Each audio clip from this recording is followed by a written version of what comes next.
Yes, आज का हमारा जो टॉपिक है that is economic order quantity.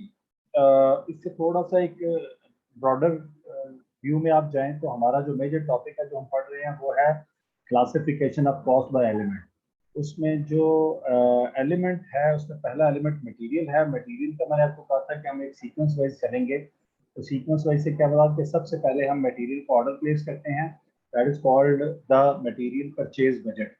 हमने पहले एक परचेज बजट डिस्कस किया था।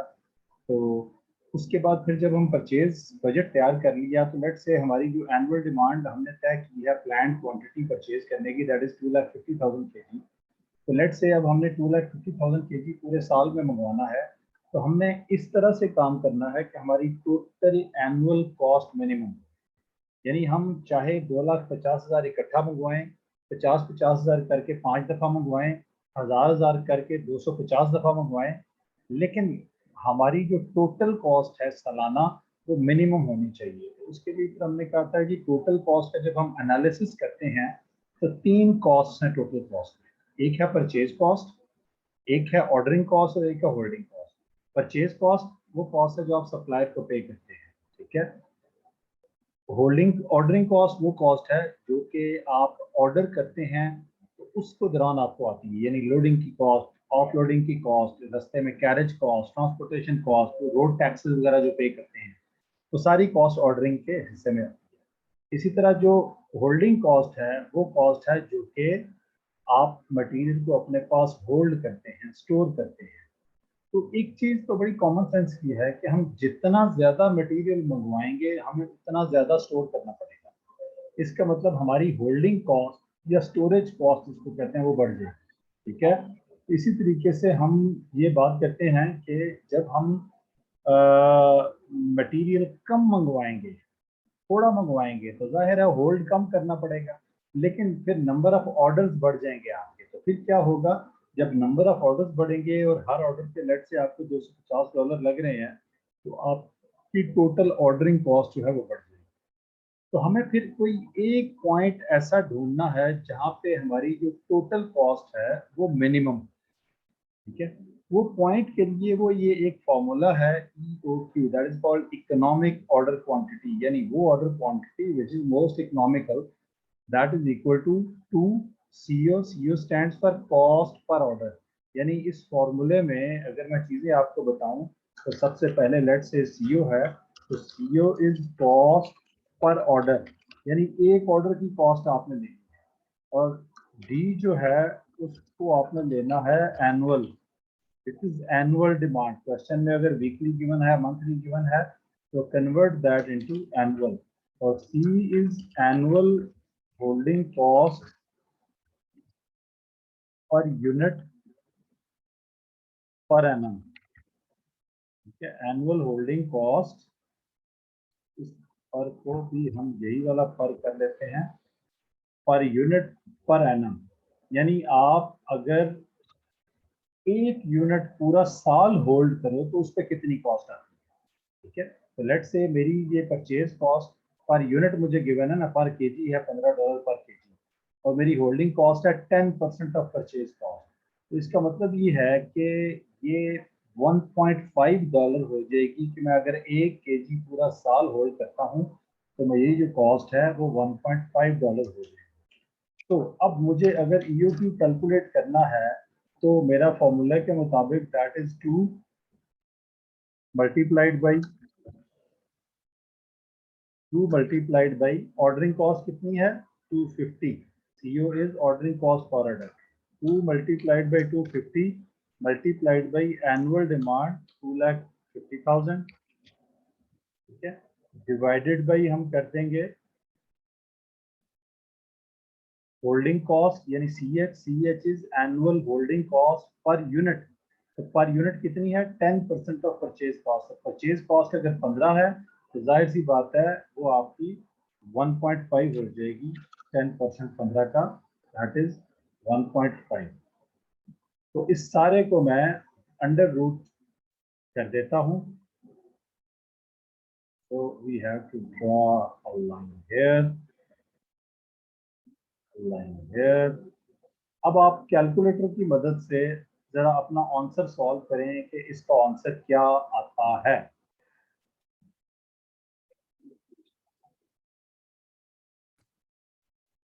9128.7। जी अहमद, क्या बताया आपने? 28.7। 9128.77 के बाद क्या है? 09। 709 तो 71 का, ठीक है।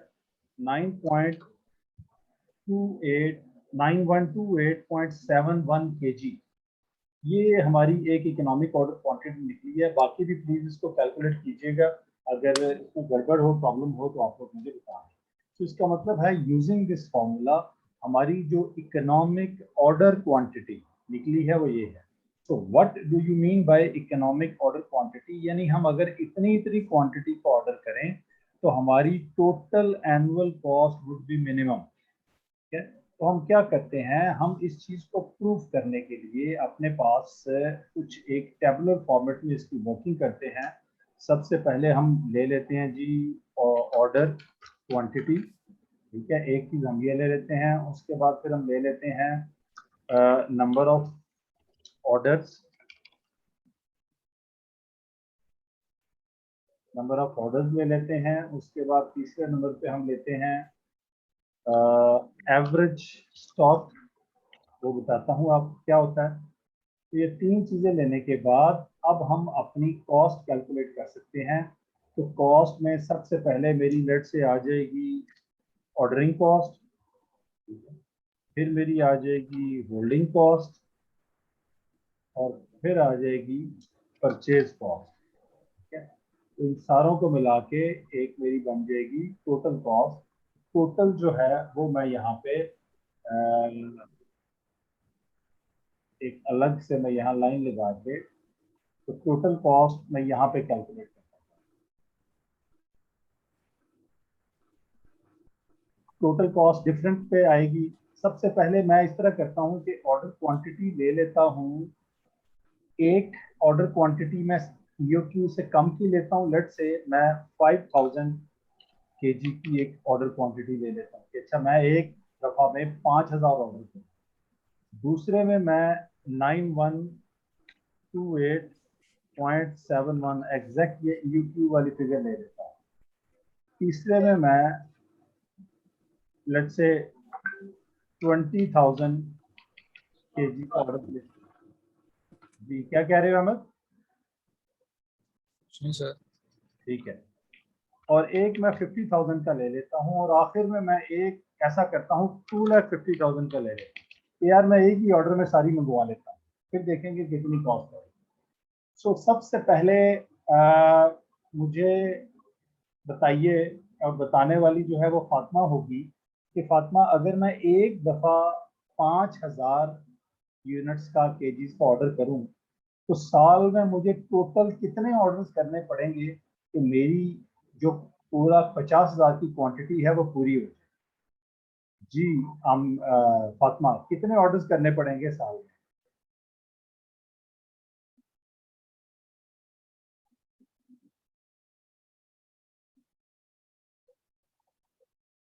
फातिमा, कैन यू हियर मी?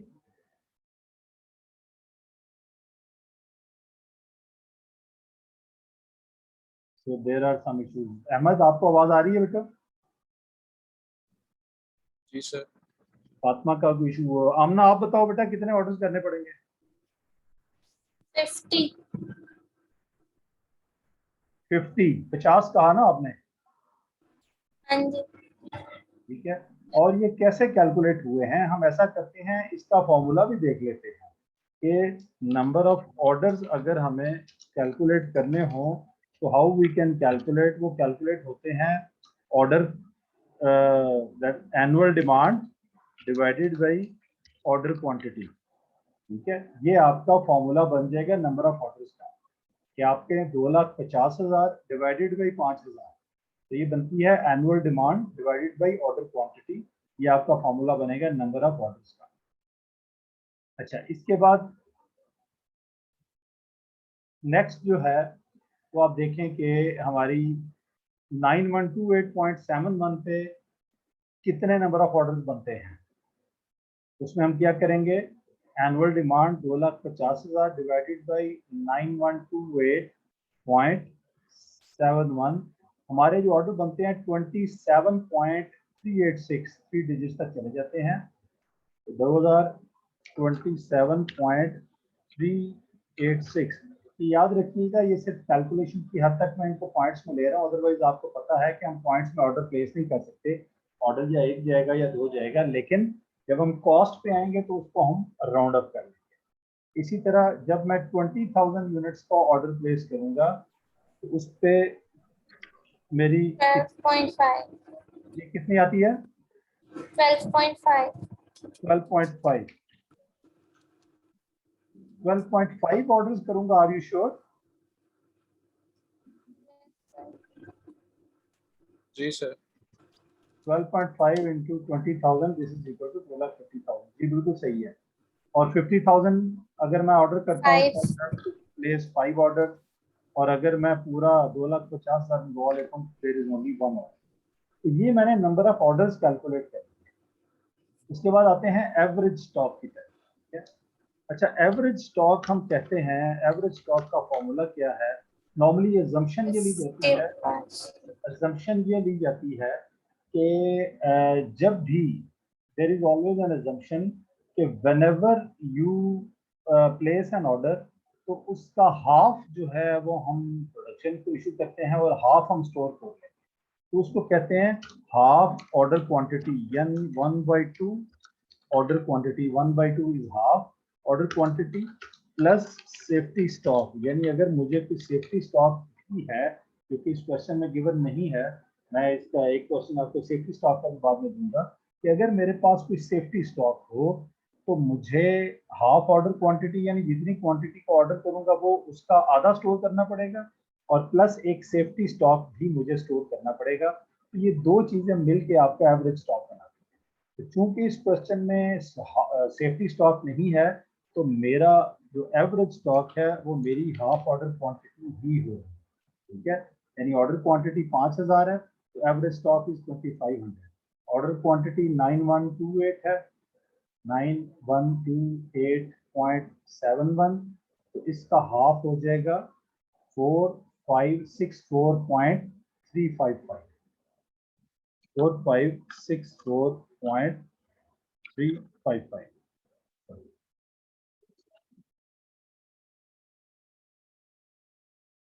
तो ये मेरा एवरेज स्टॉक हो जाएगा एट 9128 ऑर्डर क्वांटिटी। यहाँ पे मेरा एवरेज स्टॉक हो जाएगा 10,000। जब मैं 20,000 को ऑर्डर करूंगा तो एवरेज स्टॉक इज 10,000। 50,000 को ऑर्डर करूंगा तो एवरेज स्टॉक इज 25,000। और फाइनली 2,50,000 करूंगा तो एवरेज स्टॉक इज 1,25,000। तो एवरेज स्टॉक आपको पता चल गया। एवरेज स्टॉक क्या होता है? Average stock is half order quantity plus अगर क्वेश्चन में सेफ्टी स्टॉक गिवन है तो वो भी उसमें ऐड कर दें, दैट बिकम्स एवरेज स्टॉक। अब उसके बाद हम ऑर्डरिंग कॉस्ट कैलकुलेट करते हैं। ठीक है, तो आमना keep on multiplying the things. अब आपने मुझे बताना है कि अगर मेरी एक ऑर्डर की कॉस्ट जो है वो मुझे क्वेश्चन में गिवन है वो है 250, तो मैं टोटल अगर 50 ऑर्डर करता हूँ साल में तो मेरी टोटल ऑर्डरिंग कॉस्ट कितनी हो जाएगी? तो 250 into 50 हाउ मच? 12,500 12,500 यहाँ पे मेरी ऑर्डरिंग कॉस्ट आ जाएगी। उसके बाद यहाँ पे 6846.5 ये आ गई। 3125 3125,000 नहीं सिर्फ 3125 सॉरी 12.5 into 250 3125 yes 1250 1250 250 एंड 250। ठीक है जी, ये मेरी टोटल ऑर्डरिंग कॉस्ट निकल आई। ठीक है, इसके बाद हम कैलकुलेट करते हैं टोटल होल्डिंग कॉस्ट। तो टोटल होल्डिंग कॉस्ट एक, जी बेटा सर ये कैसे कैलकुलेट किया ऑर्डरिंग कॉस्ट? ऑर्डरिंग कॉस्ट बेटा ये कैलकुलेट, अच्छा कैसे, मैं ना नीचे इसका फॉर्मूला भी वैसे लिख देता हूँ। टोटल ऑर्डरिंग कॉस्ट बड़ा कॉमन सेंस वाला फॉर्मूला है, total ordering cost is equal to number of orders, यानी साल में जितने आप ऑर्डर करेंगे multiplied by ordering cost per order. एक ऑर्डर की कॉस्ट से आप मल्टीप्लाई करते हैं, ठीक है, यानी ये आपका फॉर्मूला बनेगा टोटल ऑर्डरिंग कॉस्ट का, number of orders multiplied by ordering cost per order. अब क्वेश्चन में देखें, ऑर्डरिंग कॉस्ट पर ऑर्डर जो है वो मेरी दैट इज 250, एक ऑर्डर की कॉस्ट 250 है। मैं अगर 5000 क्वांटिटी ऑर्डर करता हूं तो हमारे नंबर ऑफ ऑर्डर्स 50 हैं जो हम ऑलरेडी कैलकुलेट कर चुके हैं, ठीक है। वो कैसे कैलकुलेट होते हैं उसका फॉर्मूला भी ये मैंने दिया हुआ है, आप इसको देख लीजिएगा। सो नंबर ऑफ ऑर्डर्स हैं 50, एक ऑर्डर की कॉस्ट है 250, तो इन टोटल जो कॉस्ट हमारी हो जाएगी 250 इंटू 50 बिकम्स 12500, ठीक है। सो फातिमा क्लियर हुआ कैसे कैलकुलेट हुआ है? Yes sir. इसी तरीके से बाकी हम कैलकुलेट करेंगे। ये नंबर ऑफ ऑर्डर्स हैं 27.386, इसको मल्टीप्लाई कर देंगे 250 से। नंबर ऑफ ऑर्डर्स 12.5, इसको मल्टीप्लाई कर देंगे 250 से, 5 को 250 से और 1 को 250, ठीक है। ये मेरी ऑर्डरिंग कॉस्ट को टोटल कैलकुलेट होगी। अब आता हूँ मैं होल्डिंग कॉस्ट की तरफ। होल्डिंग कॉस्ट देखिए मेरी एक यूनिट की जो है वो 1.5 है, ठीक है। वो कैसे? That is 10% of purchase cost. Purchase cost अगर 15 है तो होल्डिंग कॉस्ट विल बी 1.5। मुझे कितनी यूनिट्स होल्ड करनी है, वो ये एवरेज स्टॉक है। तो एवरेज स्टॉक इज 2500, तो 2500 इंटू 1.5 कितना आ जाएगा? टोटल 750। आपका जो माइक है उसमें बड़ा नॉइज आ रहा है, अहमद आप जरा लिखवाओ बेटा इसके। 3750 सर।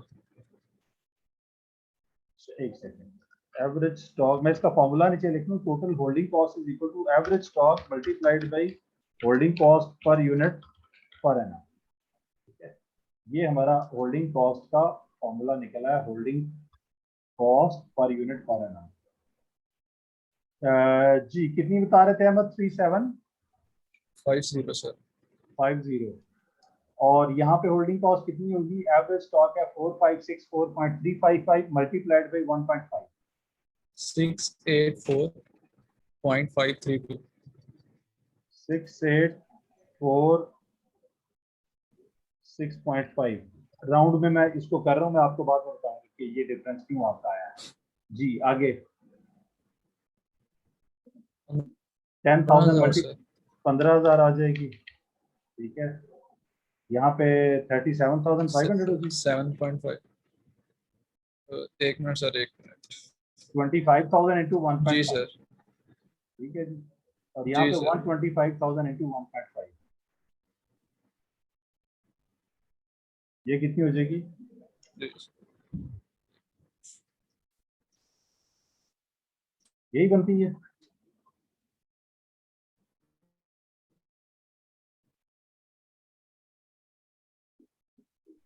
मुझे खुद कैलकुलेट करनी पड़ेगी। 187,500। हाँ तो वही तो लिखा है जी मैंने, 187,500, ठीक है जी।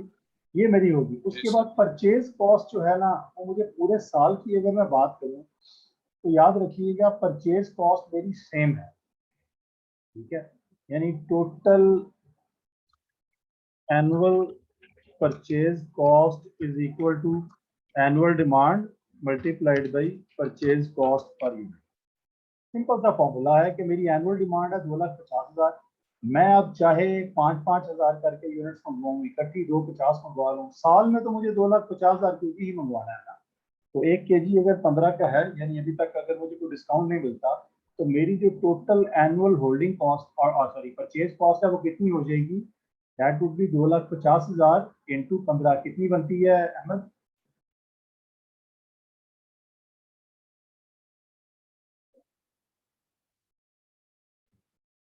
तीन लाख 75,000 सर। 3 लाख एक मिनट, नहीं 3 sir, lakh 3 lakh 37,50,000। 37,50,000 sir, sorry sir. 375000, ठीक है जी। अच्छा, इस 37,50,000 को अभी हम कैलकुलेशन में नहीं करते हैं क्योंकि ये तो हर एक लेवल पे सेम है, चाहे मैं 5,000 यूनिट्स ऑर्डर करूं, 9128 करूं, 20 करूं, 50 करूं, 250 करूं, ये तो सेम है, ठीक है।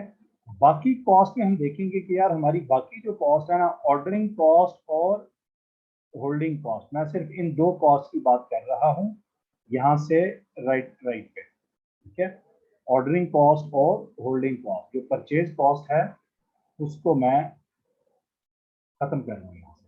तो ये दो मेरी जो कॉस्ट है, इन दोनों को मैं देखता हूँ कि टोटल होके कितनी हो जाए, ठीक है। तो 5000 क्वांटिटी पे मेरी ये टोटल कॉस्ट कितनी बनती है। अब मैं टोटल कॉस्ट को थोड़ा इस लेफ्ट साइड पे लिख लेता हूँ यहाँ पे। Let me draw a line. So total cost जो है वो मैं इस लेफ्ट साइड पे एक कॉलम बना लेता हूँ, ठीक है। ये टोटल कॉस्ट जो है ये याद रखिएगा परचेज कॉस्ट के अलावा है, परचेज कॉस्ट आप बीच में ऐड करेंगे जी। यहाँ पे मुझे बताएं टोटल कॉस्ट कितनी बनती है मेरी, दैट इज 12,500 प्लस 3,750, 16,250, 16,250, 16,250 ये हो गई। उसके बाद यहाँ पे कितनी, 13,692, 692 राउंड में चले कर लेते हैं इसको हम, ठीक है जी। उसके बाद यहाँ पे आ जाएगी 18,125, 18,000, yes, 18,125 इधर आ गई। 38,750, उसके बाद 3,8,750 और उसके बाद 187, 187,750, ठीक है। अब आप देखें ये आपकी टोटल कॉस्ट आ रही है। You can see from this whole area की इन सारी कॉस्ट में आप देखें कि आपकी मिनिमम कॉस्ट कहाँ पे है, वो ये है 13,692, ठीक है। इसमें जाहिर है हम 3.75 मिलियन जो परचेज कॉस्ट है वो भी ऐड कर देंगे, तो वो तो सारों में ऐड करेंगे ना। तो मिनिमम कॉस्ट मेरी जो है वो इसी लेवल पे है, ये वाला लेवल जिसको मैं हाईलाइट कर रहा हूँ, this is my level of minimum cost. यानी अगर मैं 9128.71 का ऑर्डर करूँ तो मेरी जो टोटल एनुअल कॉस्ट है excluding purchase cost that is 13,692, which is most economical than any other order quantity। यानी आप अपनी मर्जी से कोई और ऑर्डर क्वांटिटी भी ले लें, आप देखेंगे कि ये कॉस्ट जो है ये मिनिमम हो, ठीक है। सो दिस इज हाउ, इसका मतलब है कि हमने ये जो कैलकुलेशन की थी through this formula, this calculation was quite right. इससे हमें जो आंसर मिला था कि हमारा जो इकोनॉमिक ऑर्डर क्वांटिटी है दैट इज 9128, इसका मतलब है कि ये आंसर हमारा ठीक था। हमारी जो टोटल कॉस्ट है वो मिनिमम होती है at economic order quantity level।